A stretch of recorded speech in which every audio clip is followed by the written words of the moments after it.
Are you ready to make the most of your oil and gas mineral rights? Welcome to the Mineral Rights Podcast. Get the knowledge and resources you need to manage your minerals and royalties. Here is your host, Matt Sands.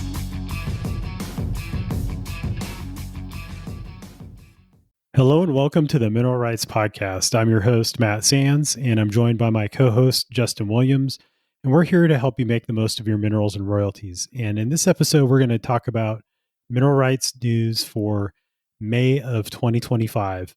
This year is already flying by, Justin. I can't believe it's already almost halfway over. Yeah, it's just amazing how quickly it's going. And there's been no lack of news. So certainly a lot going on this year with Trump in office and then also with the lithium. Yeah, very interesting stuff about mining and rare earth minerals and things like that. So really do kind of a deep dive on that related to some announcements that the Interior Department have made recently. And then also we have an update on what's going on in Arkansas with the lithium projects. So that was something that I was eagerly awaiting, and looks like we have a little bit of direction on which way that's headed. You said it, Matt, which we're all glad to hear because we kind of expect that to set the precedence in that area, at least for other states to start talking about it. Yeah, that's absolutely right. Well, shall we dive into this first article here? Let's do it. So Interior Department to fast track oil and gas mining projects. And this story is from the New York Times. The Interior Department said late Wednesday that it would fast track approvals for projects involving coal, gas, oil, and minerals on public lands, arguing that President Trump's declaration of an energy emergency allowed it to radically reduce lengthy reviews required by the nation's bedrock environmental laws. It goes on to say, from a quote from Doug Burgum here, that the United States cannot afford to wait, who was the Interior Secretary. The shortcuts apply to projects that increase the production of the crude oil, natural gas, critical minerals, uranium, lease condensates, biofuels, geothermal energy, pretty much anything to produce energy in the United States. It's kind of cutting through some of the red tape that we had talked about. It unwound some of the things that Biden passed as far as that was red tape for starting these projects. And they are really hoping to push forward both onshore and offshore projects, not just oil and gas, but coal, other power sources as well. Yeah, this was an interesting one because I think you could probably argue whether or not we have an energy emergency, although I don't disagree in principle that we need to be doing everything in our power to secure reliable and affordable sources of energy. And that's got to be an all of the above type of a solution. Particularly interesting with the trade war that is brewing with China, and we depend on China for the critical minerals and things of that nature. So to a certain extent, providing a domestic source for those things are going to be important, especially if this thing drags on. So I think from that standpoint, it makes a lot of sense, and it's good to see. It's going to take a while for us to stand up any sort of meaningful amount of lithium and critical minerals production and refining here in the United States. But it's good to see that they were headed in that direction. It'll be interesting to see what actually happens from this, if it's just a lot of political grandstanding, or is there actually going to be some legitimate projects that move forward. I know that there, in fact, here in this next article, we're going to talk a little bit about one of the projects that President Trump has designated as an important one going forward. But yeah, I thought this was an interesting signal that, they look at this from kind of a business perspective. And there was an interesting statement here that Mr. Burgum said he viewed America's public lands and waters as part of the country's financial balance sheet, with potentially trillions of dollars worth of oil, gas, and minerals waiting to be extracted beneath the surface. So it looks like they're going to try to lease those and exploit it and get the royalties to help fund the government, which is an interesting perspective. It's definitely pro-business, pro-extraction mindset as opposed to the previous administration. Yeah, you said it, Matt. And I think the pressure on this also comes a lot from trying to balance out the revenue. There's a hope to cut taxes. That's kind of been talked about the entire presidency. But to make that possible, it means an increase in revenue. So I'm sure that this is one of the many sources that are being explored for that. Yeah, that's a great point. All right. So this next one here, talking about Arkansas, Exxon wins critical lithium rights in Arkansas, gaining edge over Occidental in regulatory battle. It starts off by saying that ExxonMobil has defeated an attempt by Occidental Petroleum to block its production rights in Arkansas's Smackover Formation, according to the Financial Times. And then this goes on to say that the Oil and Gas Commission granted Exxon's Saltworks subsidiary the right to develop a 56,000 acre lithium production unit, that it dismissed the objections of Oxy. And the Saltworks project intends to begin producing lithium in 2027. And they say that they can generate $27 million in annual profit from producing 165,000 barrels per day of lithium brine. And I don't know if that's the final amount of lithium or if that's the brine that's going to be produced. And again, it'll have a couple of percent of lithium in that. So it'll be less from the amount of tonnage of lithium. So if you're thinking about this from a mineral and royalty owner perspective, I think that's the other question that's out there. But the long and the short of it is that there is about 19 million metric tons of lithium reserves, according to the USGS, in Southwest Arkansas. So certainly a large carrot for these companies to go after, Justin.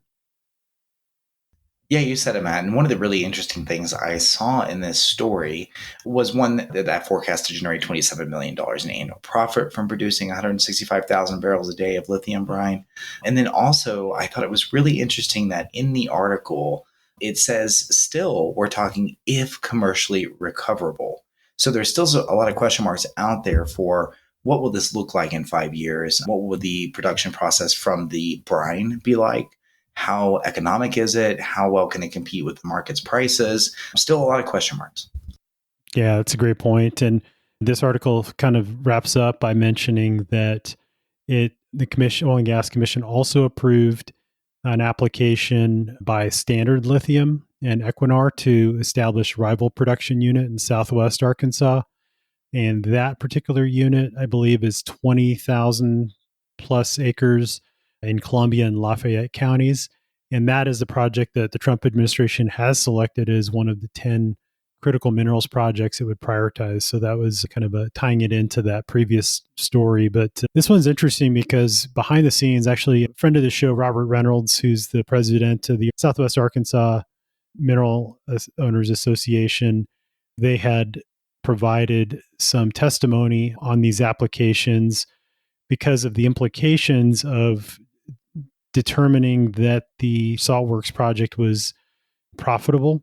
So there was like a little bit of language in there that Southwest Arkansas Minerals Association opposed because of the implications potentially on setting the royalty rate, because the whole gist of that discussion on what's a fair royalty rate for lithium production in Arkansas is hinged upon whether or not these projects are economic. If the companies that are pursuing these projects can show that they're economic at a given royalty rate, that'll give Oil and Gas Commission the information it needs to say, okay, yeah, that's a fair royalty rate based on a certain level of profitability. These companies, understandably have been holding their cards close to their chest and have not shared that information with the commission. So I think that statement that it's profitable is probably a stretch just based on a statement in that application. But nevertheless, I think there was some objection to that being included as it was worded. So we'll have to see how it plays out in terms of the commission deciding on what the fair royalty should be for lithium production.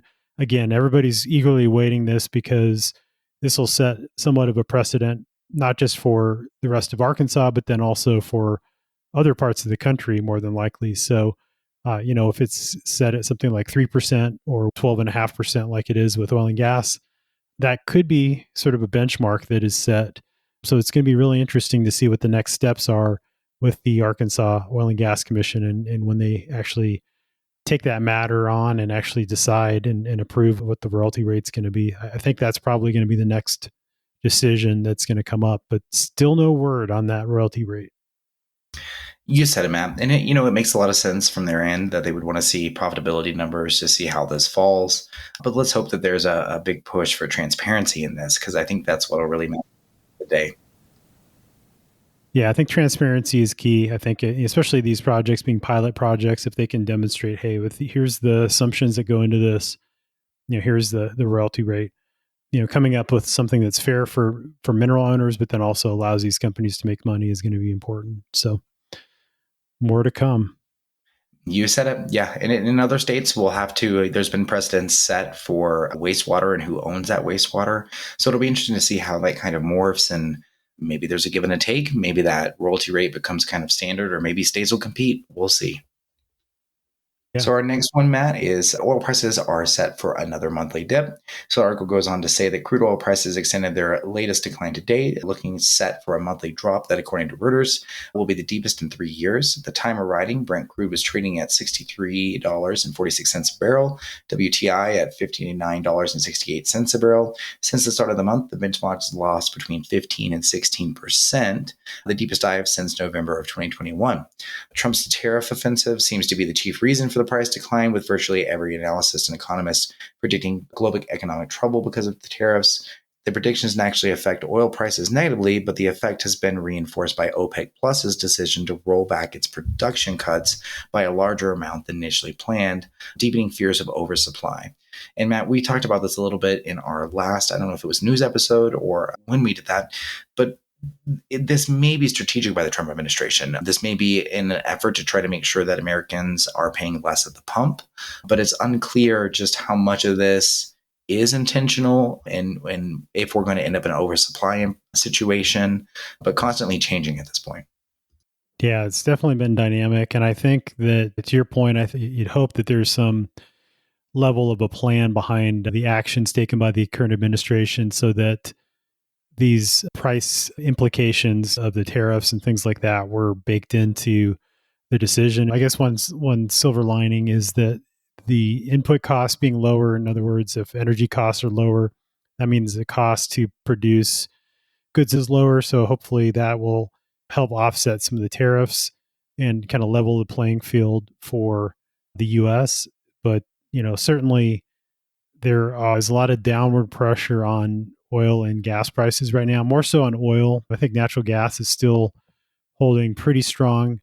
It's still around 335 per million BTUs. So that's better than it was last year, certainly, and not as feeling much of an impact as oil is right now. So somewhat of a silver lining there. So if you have oil and gas royalties, the gas royalties are holding somewhat stronger. But yeah, I think, to your point, Justin, interesting to see what happens in the long run with prices, and is OPEC going to continue to increase production, in which case I think prices will go lower, and that will cause US producers, I think, to pull back on spending. One thing that's good about all that's going on, I don't think we have to worry about operator bankruptcies like we did after COVID, because companies are a lot more fiscally conservative now than they were 5 years ago. So they can take these low price environments in stride. They just cut back spending a little bit to balance the budget and then kind of keep moving on. But, it may be something where we're at this level. I think, like I said before, if we drop below $60 a barrel for a significant period of time, I would expect some pullback in spending, and you'll see that by a drop in the rig count. But, speaking of that, Justin, you want to dive into where we're at as far as the drilling activity right now? Yeah, let's do it, Matt. So we're up 2 rigs from a week ago. And Matt, I thought it was really interesting. We'll start with where we lost a rig, which that was Utah, but we gained a rig in California, which is pretty unusual to see. Looks like there was some shifting around. So 2 new units in Oklahoma. And other than that, seems pretty business as usual. And to kind of tie in what you were saying before, Matt, we talked a lot about how increased prices. What'll end up happening is we may see more activity starting up next year with the budgeting and planning. And I think we could say the opposite for if the rest of this year kind of ends up being volatile and causing some uncertainty. We may not see an increase in the production next year. We may hold sure and just kind of see this slow, very incremental growth. And Matt, I'm not sure what your opinion is, but I don't know that we're drilling enough new units to hedge a decrease in production, but you know better than I. Yeah, that's a great point. I think, certainly in the Permian, I feel like we're still growing production. I think the numbers coming out, they're still increasing slightly. But yeah, a lot of these other basins, the current level of activity is just enough to maintain production. So we're not growing production, despite the fact that we have 571 rigs operating as of the date of this recording. So it's sort of an interesting dynamic with these very steep decline rates in these shale wells that you need to keep drilling new wells in order to maintain production flat. So, it doesn't take much of a downtick in certain states or certain basins for there to start to be a slight decline in production, month over month. So that's another thing to keep in mind. But yeah, to your point, I think, we're pretty well in, growing slightly right now, I believe, just based on the activity in the Permian primarily. And then in a lot of these other areas, it's been pretty flat or maybe slightly declining. So yeah, it'll be interesting to see how that trend, if it does turn over and start to decline, or are we going to stay pretty steady? Yeah, and like we talked about when Trump first came into office, a bit earlier than this, we talked about the Interior Department and their focus on energy production. But I don't know that that has a direct impact to what the oil and gas companies feel like is within cash flow or within budget for them to do without overexposing themselves. So it'll be interesting to see how that shakes out, if the Interior Department is able to help convince some of these operators to start putting in some more activity, or if they're going to kind of play it safe and close to the chest and continue with this slow production. Definitely not going to be a drill baby drill situation, but the administration seems to be a bit more optimistic, at least right now, with what the numbers are saying than the industry does itself. Yeah, that's a great perspective. I think that the industry is a little bit in shock maybe from the oil prices here in the past month or so.